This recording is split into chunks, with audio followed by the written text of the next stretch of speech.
Hideo Nakata made his big mark on horror cinema in the late 90s and early 2000s and was one of the biggest contributors to the J-horror boom of that era. Nakata wasn't new to telling horror stories when he finally made it big with Ring and Dark Water. His directorial debut was way back in 1992 with a made-for-television horror anthology that I will be spending the next few minutes to talk about. I am Torstein from CinemaTerror, and this is Curse, Death and Spirit.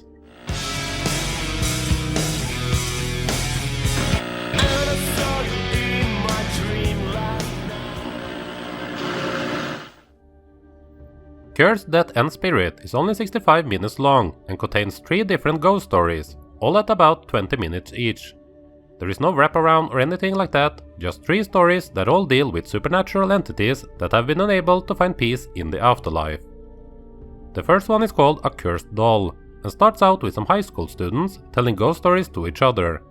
One of the young girls, Satumi, tells her friend about the creepy doll that she has, and now she feels like there is something more to this little thing than what meets the eye.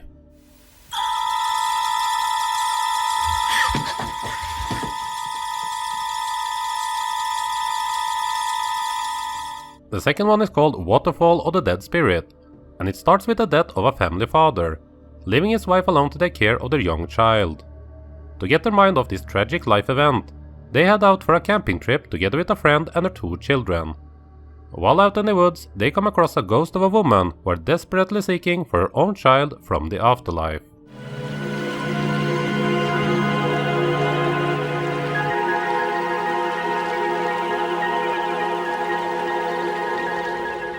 And finally we have An Inn Where a Ghost Lives. 3 young girls are on a vacation trip together and decide to stay in a traditional house that has been turned into an inn. This place has a past, and the ghost of a young girl is haunting one of the rooms, which just so happened to be the one that these 3 girls are staying at.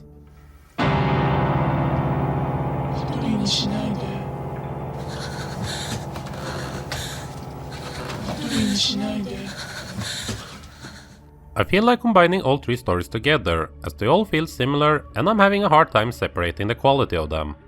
All 3 stories are alright, and there was potential in all 3 to expand on them and make them even better. Like so many other early 90s J-horror, it seems to be more about the production quality and accessibility that made them not get that much attention as they would later get.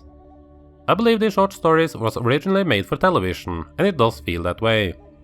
It is hard to hide the cheap TV look, and the few special effects they had available did not do much to bring the scares. The ghosts and themes are familiar to those who have experience with J-horror, and I would say that the one in the final segment is the most creepy one. Now you would do yourself a disservice if you go into this expecting the same type of atmosphere and fear that Ring and Ju-on would later bring. This is more basic in terms of execution and quality. Since they are only 20 minutes long each, there's not much time to get invested in what is going on.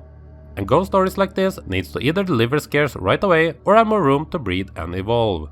And the stories in this one does neither. On the other hand, the entire thing is only 65 minutes long, so it never felt like a waste of time or even became boring to me.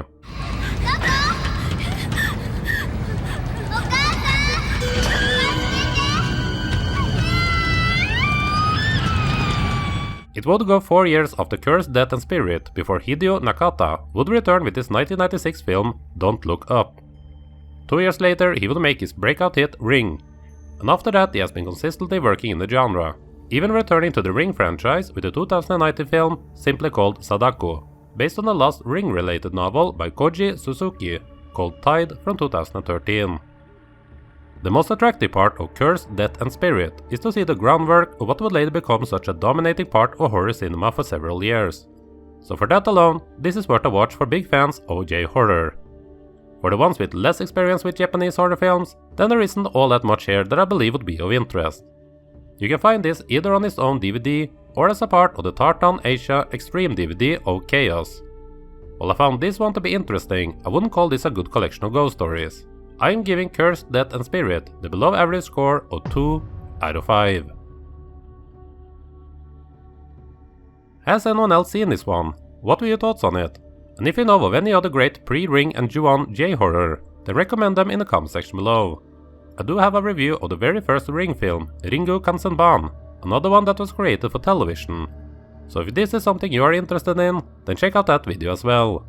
Also make sure you subscribe, as I will definitively be looking at more 90s J-horror while I work my way on the future top 10 videos of each year of this decade. Thank you for watching and supporting CinemaTerror.